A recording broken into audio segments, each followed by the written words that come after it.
नमस्कार दोस्तों, स्वागत है आप सभी का आपके अपने चैनल शिक्षा की दुनिया में। अगर आप इग्नू के स्टूडेंट हैं तो आज की यह वीडियो आपके लिए बहुत यूज़फुल होने वाली है। इस वीडियो में मैं आपको असाइनमेंट के आंसर नहीं बल्कि असाइनमेंट से जुड़ी हुई इम्पोर्टेंट जानकारी दूंगी जो असाइनमेंट को तैयार करने से लेकर सबमिट करने तक आपके बहुत काम आएगी। साथ के साथ आप इस सोल्ड असाइनमेंट को देखिए और अपनी असाइनमेंट कॉपी को कंप्लीट कीजिए।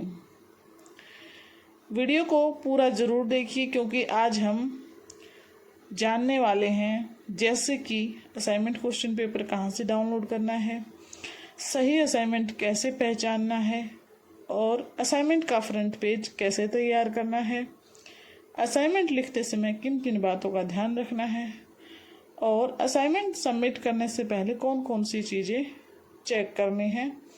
तो दोस्तों चलिए वीडियो को शुरू करते हैं। सबसे पहले जानते हैं असाइनमेंट क्या होता है। इग्नू में प्रत्येक कोर्स के लिए असाइनमेंट दिया जाता है। असाइनमेंट में दिए गए क्वेश्चन के आंसर स्टूडेंट को निर्धारित निर्देश के अनुसार तैयार करके जमा करने होते हैं।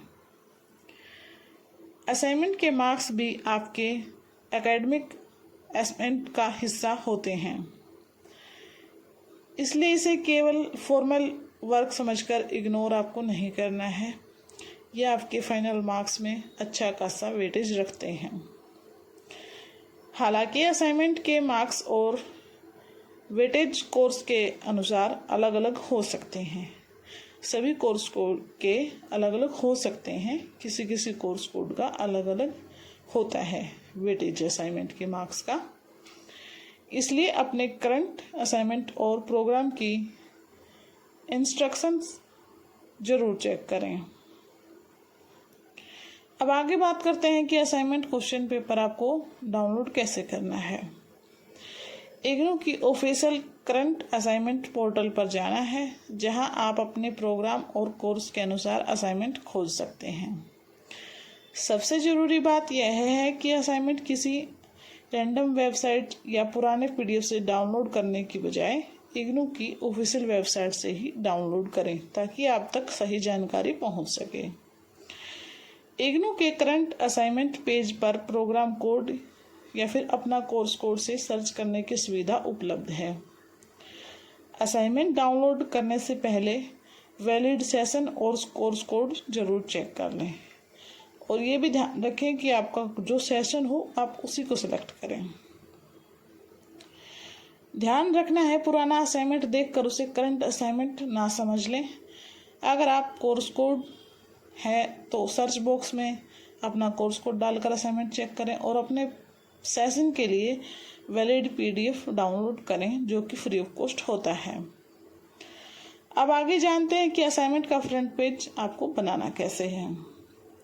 असाइनमेंट का फ्रंट पेज बहुत इम्पोर्टेंट होता है। फ्रंट पेज पर सामान्य रूप से आपको बेसिक डिटेल्स लिखनी होती हैं जैसे कि आपका नाम, enrolment number, programme code, course title, study centre, regional centre, assignment number, आपकी जीमेल आईडी, मोबाइल नंबर और डेट आदि। ये सभी ज़रूरी चीज़ें आपको फ्रंट पेज पर मेंशन करनी होती हैं। अब आगे है कि आपको कौन सी बात ध्यान में रखनी है। इम्पोर्टेंट बात यह है, हर इग्नू प्रोग्राम में फ्रंट पेज एग्जैक्ट फॉर्मेट एक जैसा नहीं हो सकता है। कुछ प्रोग्राम में अलग डिटेल मांगी जाती है, इसलिए अपने असाइनमेंट पीडीएफ में दिए गए निर्देश में अलग डिटेल मांगी गई है तो उसे जरूर देख लें। इग्नू के अलग अलग करंट असाइनमेंट डॉक्यूमेंट्स में फ्रंट पेज पर अलग अलग डिटेल मांगी गई है।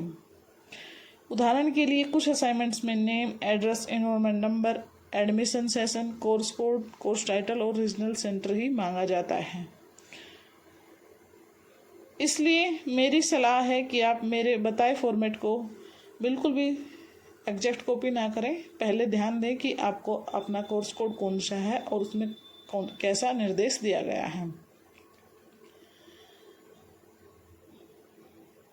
अब असाइनमेंट लिखते समय किन किन बातों का ध्यान रखना है वो जानते हैं।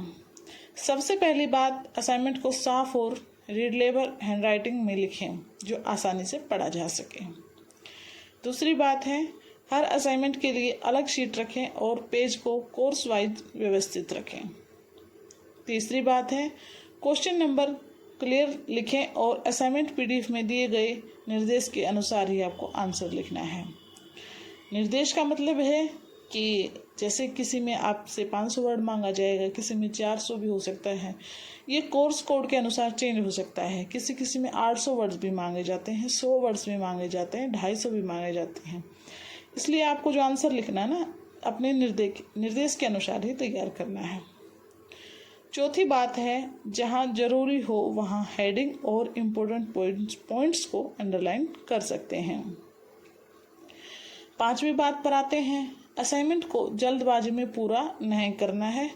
सबमिट करने से पहले असाइनमेंट दोबारा चेक कर लेना है ताकि आपसे कोई गलती ना हुई हो, बीच में कोई पेज मिस ना हो, आगे पीछे ना हो गया हो। ज़्यादा कटिंग है तो आप उसे पेज को हटाकर दोबारा से लिख दें। हाँ, जब आप असाइनमेंट लिखें तो आपको ब्लैक और ब्लू पेन का इस्तेमाल करना है और A4 साइज शीट का इस्तेमाल करना है। इसके लिए हम आगे बात करेंगे। इग्नू की गाइडलाइन में A4 paper, margin, question number और नीट प्रेजेंटेशन जैसी बातों का उल्लेख मिलता है, लेकिन पेपर साइज और एग्जैक्ट फॉर्मेटिंग प्रोग्राम की निर्देश के अनुसार अलग हो सकती है। इसलिए हमेशा अपने असाइनमेंट पीडीएफ को सेव करें और उसमें जो निर्देश दिया गया है उसी को फॉलो करें। एक और बहुत ज़रूरी बात, असाइनमेंट अपनी हैंडराइटिंग में अपने शब्दों में लिखना चाहिए। जहां आपको प्रोग्राम की निर्देश हैंडराइटिंग सबमिशन मांगी जाती है, यहाँ से आंसर आप जरूर देख सकते हैं, लेकिन उसे थोड़ा मॉडिफाई करके लिखें। अपने शब्दों में लिखने की कोशिश करें, इससे आपके अच्छे मार्क्स आएंगे। किसी दूसरे स्टूडेंट का असाइनमेंट बिल्कुल भी कॉपी नहीं करना है। इग्नू के कई करंट असाइनमेंट गाइडलाइंस में कॉपी को लेकर स्पष्ट निर्देश दिए गए हैं। अब बात करते हैं असाइनमेंट सबमिट करने की। असाइनमेंट तैयार होने के बाद उसे कहाँ सबमिट करना है, यह आपके प्रोग्राम और रीजनल सेंटर की करंट इंस्ट्रक्शंस पर डिपेंड कर सकता है। कहीं फिजिकल सबमिशन की व्यवस्था होती है और कुछ रीजनल सेंटर में ऑनलाइन सबमिशन के लिए लिंक दिया जाता है। इसलिए आपके स्टडी सेंटर की गाइडलाइन जरूर देख लें। सिर्फ पुराने यूट्यूब वीडियो को जानकारी पर डिपेंड आपको नहीं रहना है। किसी भी पुराने वीडियो की जानकारी आप अगर रखते हैं तो एक बार नई वीडियो देख लें या फिर अपने जो स्टडी सेंटर हैं वहाँ पर पता कर लें। अपने रीजनल सेंटर की लेटेस्ट नोटिस आपको ज़रूर चेक करनी है, चाहे वो किसी भी बारे में हो। अगर ऑनलाइन सबमिशन की सुविधा दी गई है तो पीडीएफ बनाते समय रीजनल सेंटर की निर्देश को ध्यान में रखना है और उसको फॉलो करना है। कुछ रीजनल सेंटर निर्देश में कोर्स वाइज सिंगल पीडीएफ और फर्स्ट पेज पर स्टूडेंट डिटेल्स जैसी रिक्वायरमेंट्स दी गई है। मेरी तरफ से आपके लिए कुछ बहुत ज़रूरी सुझाव है दोस्तों। असाइनमेंट सबमिट करने के बाद उसका प्रूफ ज़रूर आपके पास रखें। जो आपकी रिसीविंग स्लिप होती है वो आपको ज़रूर से ज़रूर वहाँ पर लेनी है और उस पर आप जिस भी अध्यापक को अपने असाइनमेंट सौंप रहे हैं, सबमिट कर रहे हैं, उनके सिग्नेचर होना ज़रूरी है। और जितने भी आप कोर्स कोड के सोल्ड असाइनमेंट सबमिट कर रहे हैं सभी उस रिसीविंग स्लिप पर मेंशन होने चाहिए। अगर आपका एक भी कोर्स कोड छूट जाता है तो आपके उसके नंबर नहीं लग पाएंगे।